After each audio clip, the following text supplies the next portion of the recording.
하다.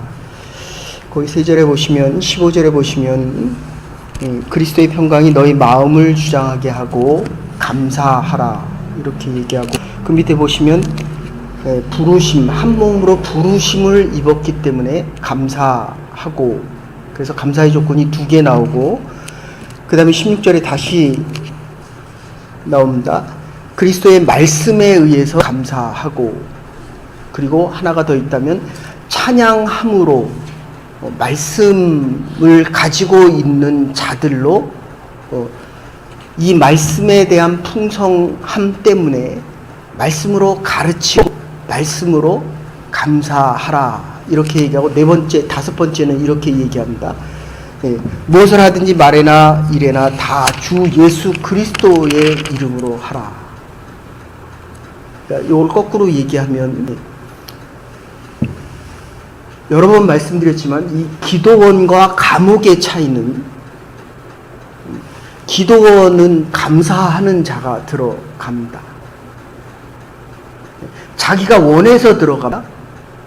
근데 감옥은 원치 않아도 죄를 지었기 때문에 이 죄 때문에 감옥에 갇힙니다. 우리가 어떤 상황에 있더라도 감사를 하게 되면 그게 천국입니다. 그게 하나님의 나라고, 아무리 대궐 같은 집에 살아도 원망과 불평을 하면 이게 지옥이 되고 감옥이 되는 것입니다. 기준이 감사입니다. 그래서 그 앞에는 뭐라고 얘기합니까? 하나님이 우리를 불렀다는 것입니다. 부르심에 따라 한 몸으로 부르심을 입었기 때문에 감사하라.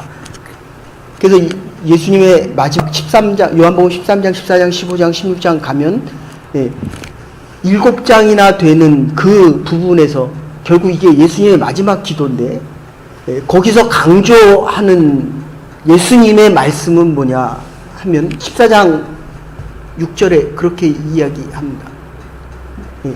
15장에서도 마찬가지로 너희들이 원하는 것을 다 구해라. 그리고 14장에서는 이렇게 이야기합니다. 마태복음 5장 3절에도 심령이 가난한 자가 복이 있다. 가난하다고 하는 말은 물질적인 가난함도 있지만 원어상으로 따지면 아주 단순해지는 겁니다. 그러니까 예배를 드리러 오면 사람이 나를 어떻게 생각하고 나에 대해서 무엇을 얘기하고 나를 얼마나 인정해주고, 이게 얼마나 복잡합니까? 그래서 바하가 늘 그 밑에다가 이름을 쓴 거는, 작곡을 하고 쓴 것은 INDI Jesus Christ, 라틴어로 그렇게 적어 넣습니다. 그러니까 예배를 내가 드리러 왔지만 하나님의 말씀을 들으면 구원에 대한 확신이 있기 때문에 말씀으로 풍성하게 되어 지혜로 바뀝니다. 이 땅에 있는 것은 지식입니다. 내가 얼마나 잘 살아갈 수 있는가 없는가, 얼마나 명예롭고 얼마나 내 권세를 들을 수 있는가 없는가에 대한 것은 지식이 많아지면 가능합니다. 그런데 아무리 배운 게 많아도, 제가 토론토 대학에 성경 공부할 때 석사 박사 수두룩한 애들, 많은 친구들하고 얘기하면서 느낀 거는 그겁니다. 왜 이렇게 하나님에 대해서 모르냐? 라는 질문은 왜 이렇게 지혜가 없느냐? 이렇게 됩니다. 아는 거는 많습니다. 근데 정작 자기에게 주어진 그 일을 처리하는 것을 보면 정말 무지합니다. 아는 게 많은데 그 아는 지식을 사용할 줄을 모릅니다. 요거를 지식이다 이렇게 표현하면, 오늘은 지혜다. 말씀을 많이 할 때 풍성해지고, 삶이 풍성해지고, 그 풍성함은 말씀을 가르치는 이 지혜로 하늘의 것을 가르치고 구원을 가르치고, 조금 더 나가면 이 지혜 때문에 하나님에 대해서 가르치는 것입니다. 그래서 이 심령이 가난한 자가 땅을 기업으로 받고 왕같이 살아갈 수 있는 것, 마음이 아주 단순해지라는 것입니다. 구원받은 자, 이 구원만을 위해 살아가는 것입니다. 구원받은 자로 살아가는 것입니다. 구원을 위하여 살아가는 것이 아니라 구원받은 자로서 구원의 도를 행하면서 살아가는 것입니다. 그래서 이 구원의 도를 구약에서는 율법이라고 얘기하고 신약에서는 제자도입니다. 그리스도인으로 살아가는 삶에 대한 것을 이야기합니다. 그게 그리스도의 마음입니다. 그리스도의 마음으로 채우라는 것입니다. 그리스도의 마음을 가지면 오늘 본문에서 평안, 기쁨과 이 평안, 감사가 온다. 지금 이렇게 설명하고 있는 것입니다. 조금 더 구체적으로 이 본문을 보면 미국 대통령의 포드 대통령이 한 29개월, 한 2년 반 정도 대통령, 워터게이트 사건 기억하십니까? 그것 때문에 탄핵을 당하고 그 다음에 부통령도 같이 당합니다. 그래서 대통령을 된 게 포드 대통령인데, 그때 동서유럽이 한참 러시아 때문에, 지금 소련, 옛날에 소련 때문에 문제가 생길 때에 포드 대통령이 그렇게 얘기했습니다. 러시아 폴란드를 침공하면 안 된다. 그런데 매스컴은 그걸 그렇게 전하지 않고, 그의 의도를 그렇게 전하지 않고 폴란드가 침공당하지 않는다 이렇게 말했다고 표현을 합니다. 그래서 결국은 재선, 다시 대통령 되지 못하는데, 우리가 인생을 살아가다 보면 우리의 마음의 컨트롤이 안 됩니다. 컨트롤이 안 됩니다. 생각이 복잡하기 때문입니다. 그러니까 감사가 안 나오는 우리에게 가장 중요한 이유는 우리의 마음이 너무 복잡하다는 겁니다. 이 사소한 것에 목숨을 건다라고 하는 그 책에 보면 이런 표현을 합니다. 빵이 없는 사람은 빵 한쪽을 위해서 기도를 합니다. 빵 한쪽에 먹을 것만 있으면 된다라고 생각하는데 그게 자꾸 많아집니다.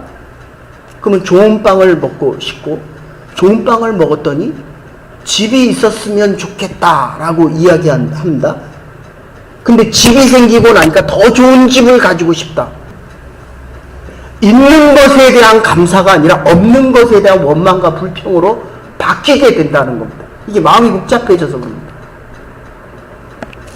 이 산상수훈과 예수 그리스도의 말씀 중에 가장 중요하게 등하는 내용은 우리의 마음을 비우라라고 하는 그 말을 세상에서, 이 불교에서는, 불교에서도 영성인데 이 불교에서는 엠티니스를 강조합니다. 기독교는 비우라는 것이 아니라 그것을 그리스도의 마음으로 채우라는 것입니다. 성령으로 채우고 하나님의 말씀으로 채우고 하나님의 은혜로 채우라는 것입니다. 태국에 13명의 아이들이 거의 뭐 한 달 이상 동쳤습니다. 그게 뭐 구출하는데 한 달 걸릴 거다라고 했는데 이틀 사이에 다 구해냈습니다. 이유는 산소가 풍부해서 애들이 한 달 동안 갇혔는데 살아있어서 너무 신기하다라고 얘기를 했는데, 어저께부터 갑자기 공기가 70%, 80% 있었는데 2, 3일 사이에 지형이 변화되면서 안에 공기가 갑자기 없어졌습니다. 그래서 15%로 갑자기 낮춰졌습니다. 그래서 4명을 구하고 또 4명을 구하고 다시 4명을 구하고, 그 맨 마지막까지 남아 있었던 사람이 감독이었습니다. 코치죠. 근데 그 동굴 속에 갇혔던 아이들이 국적이 없는, 태국 국적이 없는 아이들이었습니다. 난민들 중심으로 이 축구를 가르쳐 그 아이들이 훈련을 나갔다 그 동굴 안에 갇혔습니다. 13명 구하는데 전국에서 1000명의 구조대원들이 왔습니다. 911도 왔고, 특별 SEAL 대원들도 왔고, 특수부대. 그런데 중요한 것은 공기가 있으면 사는데, 그 공기를 좋은 것으로 채워줘야 되는데 이 공기가 점점 없어지기 시작합니다. 우리에게 감사가 없는 것은 없는 것이 아니라 있는 것에 대한 감사인데, 첫 번째가 그리스도의 마음으로 채우라는 것입니다. 이 그리스도의 마음. 그래서 아까도 말씀드렸지만 마태복음 5장 8절에 마음이 청결한 자는 복이 있나니, 아무것도 생각을 하지 않는다는 것이 아니라 우리가 한 가지만을 생각하는데 하나님께 받은 은혜를 생각하라는 것입니다. 이러면 우리가 감사할 수 있는 마음이 된다는 것입니다. 하지 말아야 될 것을 하는 것이 아니라 해야 될 것으로 채우라는 것입니다. 먹고 사는 거 중요합니다. 먹고 살아야죠. 근데 먹고 사는데 하나님의 말씀으로 채워지지 않으니까 예배 드려야 될 그 시간과 하나님의 말씀을 읽고 기도해야 할 시간에 기도하지 않으면 다른 것 한다는 것입니다. 다른 것으로 채워진다는 겁니다. 그리스도의 마음으로 채워질 수 있는 하나님의 교회와 우리의 남은 날들 될 수 있기를 간절히 소원합니다. 하나님의 것으로 채우라는 겁니다. 그리스도의 마음으로 채워라. 그래서 15절에 보면 그리스도의 평강이 너희 마음을 주장하게 하라. 평강을 인하여 너희가 한 몸으로 부르심을 입었느니라. 그리스도의 평강, 소극적으로 얘기하면 우리의 마음이 어디에 있느냐 하는 것입니다.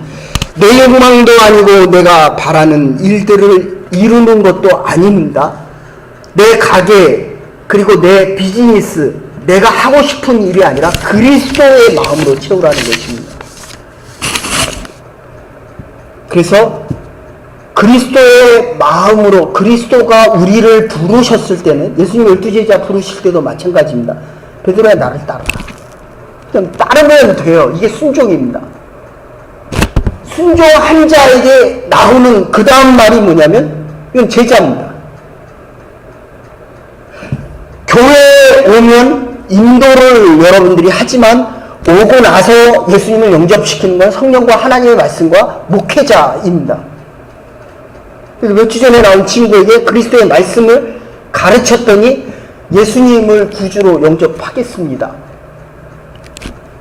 순종을 하면 그 다음에 그리스도인이 되고 그리스도의 제자가 됩니다. 그래서 그게 구약에는 율법으로 나타나고 신약에는 그리스도인으로 나타난다면, 그리스도인들에게 가장 중요한 것은 바로 과연 그리스도의 평강이 있느냐 없느냐. 교회를 20년 나왔으면 20년만큼의 평강이 있어야 되는데, 저는 요새 그런 생각을 참 많이 합니다. 내가 지금 이 교회를 60년을 나왔는데 그럼 평강이 점점 많아져야 되잖아요. 세상적으로는 60년 일한 사람이 국내의 정치를 좌우하고 세계를 좌우하잖아요. 그런데 교회에 나오면 나올수록 마음의 평강이 커져야 됩니다. 근데 마음이 자꾸 복잡해지는 이유가 뭡니까? 없는 것을 생각하기 때문입니다. 하나님이 우리에게 주신 이 가장 중요한 평강은 이 죄에 대한 문제입니다. 죄로부터 해방되었기 때문에, 죄의 권세를 이겼기 때문에. 그런데 우리는 살아가면서 힘들면 아이고 죽고 싶다라고 얘기합니다. 이거 하나님에 대한 모욕입니다. 구원에 대한 도전입니다. 어떤 사람은 자꾸 죽고 싶다라고 얘기하고, 또는 반대로 죽을까봐 걱정을 합니다. 생명의 주관은 하나님께 있는 것입니다. 하나님이 부르시면 가는 것입니다. 기쁘고 즐거운 마음으로 가는 것입니다. 살아있다면 해야 할 일이 있다는 것입니다. 죄의 문제에 대한 해결이 되어져 있기 때문에 우리의 마음이 평안하다. 그래서 오늘 본문에는 그거를 부르심이라고 이야기합니다. 하나님이 부르셨을 때는 능력도 주시기 때문에 죄에 대한 문제가 해결되어졌기 때문에 바로 이 평강이 넘칠 수밖에 없다는 것입니다. 그래서 그 평강을 지속하기 위해서는 15절 16절에 다시 이야기합니다. 말씀이 충만해야 됩니다. 구원을 받았는데 1년 전의 말씀의 풍성함이나 말씀의 가르침이 20살이 됐는데도 유년 주일학교 때의 말씀을 가지고 있으면 그의 신명이 유년 주일학교입니다. 60년을 교회에 나왔는데도 저에 대한 하나님의 말씀이 60년 전 또는 10년 전의 말씀이라고 한다면 나는 50입니다. 어떤 분이 생일 축하한다고 왔습니다. 제가 그래서 그렇게 써서 보냈어요. 내가 나이가 60인데 이 속의 나이도, 영적인 나이도 60이 좀 됐으면 좋겠는데 몸을 늙어가는데 영적인 나이도 같이 성숙해 가야 되는데 자꾸 줄어든다는 거예요.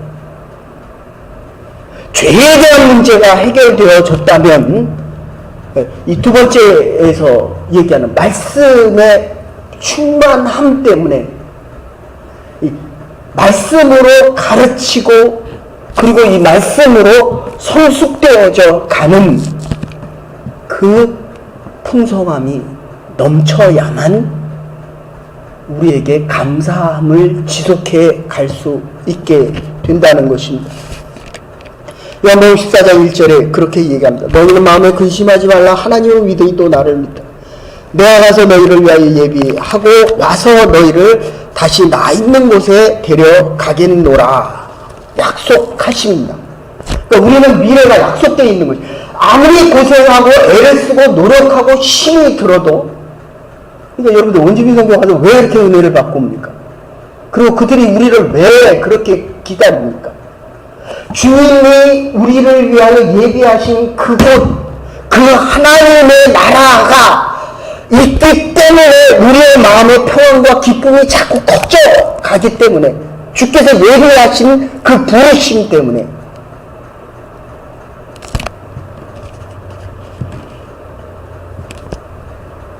우리에게 걱정하지 말아라.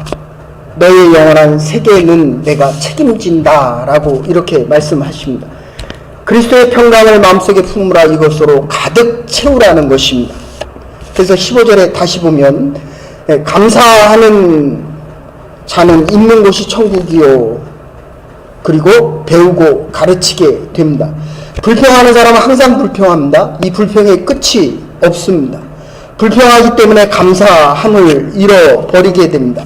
맥퀸이라고 하는 유명한 신학자가 그렇게 이야기합니다. 어느 날 가다가 소매치기를 당했습니다. 성경을 갖다 아팠습니다. 그랬더니 맥퀸이가 그렇게 얘기합니다. 하나님 감사합니다. 내가 소매치기가 되지 않고 소매치기 당한 것이 너무 감사합니다. 하나님, 내가 하나님의 일을 하다 아팠습니다. 너무너무 감사합니다. 하나님의 일을 하지 않고 이 세상을 마치는 자 되지 않게 하심을 감사합니다.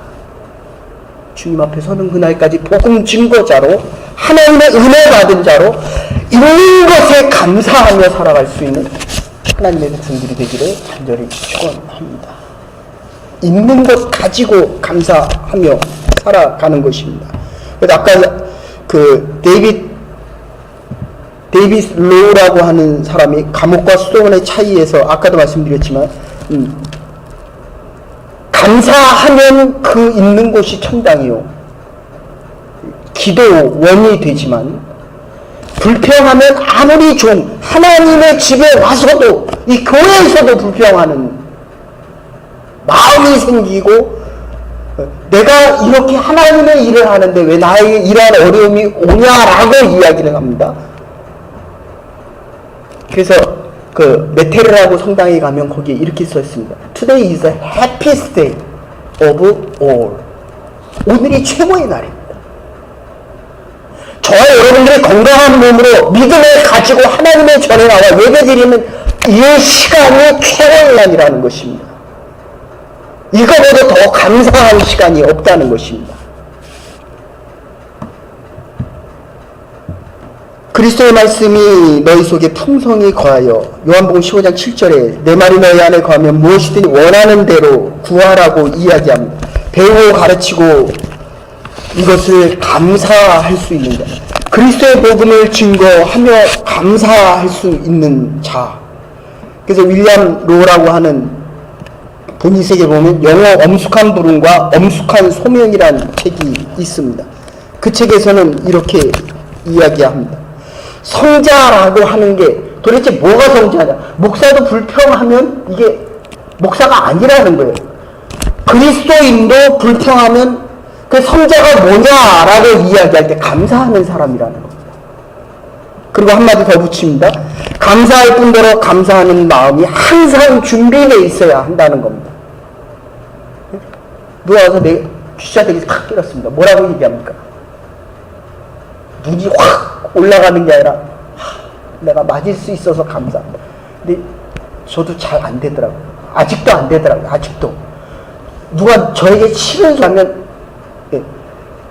그래도 안 하려고는 노력하지만 감사가 항상 준비되어 있지 않더라는 거예요. 그래서 기도하는 겁니다. 그래서 하나님의 말씀을 듣는 것입니다. 그래서 그리스도의 말씀으로 채워가는 것입니다. 결론적으로 이렇게 얘기합니다. 17절에 무엇을 하든지 말에나 일에나 모든 것에서 하나님의 이름으로, 예수 그리스도의 이름으로 하라는 것입니다.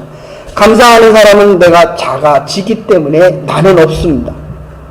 그의 은혜 때문에 내가 있기 때문에, 그가 베풀어 주신 호의 때문에 내가 있기 때문에 감사합니다, 고맙습니다 라고 얘기하면 그가 있는 것입니다. 근데 나를 받기를 원합니다. 내가 있는 것입니다. 주의 전에 나와 열심히 봉사하고도 내가 나타나기를 원합니다. 그래서 하나님의 이름이 없습니다. 아까 드린 말씀대로 바는 늘 그 밑에다가 INDNJC 주 예수 이름으로 라고 씁니다. 사랑하는 여러분, 저와 여러분의 삶이 그리스도만이 높아져서 그리스도 앞에 우리가 없어져야, 그래야 감사한 마음이 생기잖아요.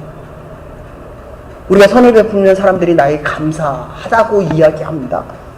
그 감사를 하나님 앞에 드리십시다. 하나님의 전에서 하나님의 일을 하고 하나님의 사람으로 살아갈 때 하나님이 높아서 그 감사가 하나님 앞에 갈 때 감사할 수 있는 자로 살아갈 수 있게 됩니다. 저와 여러분과 하나님의 교회가 주님 앞에 서는 그날까지 불평과 원망을 감사한 자로 바꿀 수 있는 준비가 되어져서 늘 감사하며 풍성한 감사 속에 살아갈 수 있는 하나님의 교회와 우리의 남은 날들 될 수 있기를 주의 이름으로 축원합니다. 이제는 교머리에 계신 우리 주 예수 그리스도의 극진하신 은혜와 하나님의 무한하신 사랑과 성령의 감동교통하심이 오직 예수 그리스도의 하나님만을 높이며 감사함이 그치지 않고 항상 감사할 마음이 준비된 자로 이 땅을 살아가기로 결단하는 주의 백성들과 하나님의 교회와 우리의 남은 날들 위해 이제로부터 영원토록 함께 하시옵기를 축원하옵나이다. 아멘.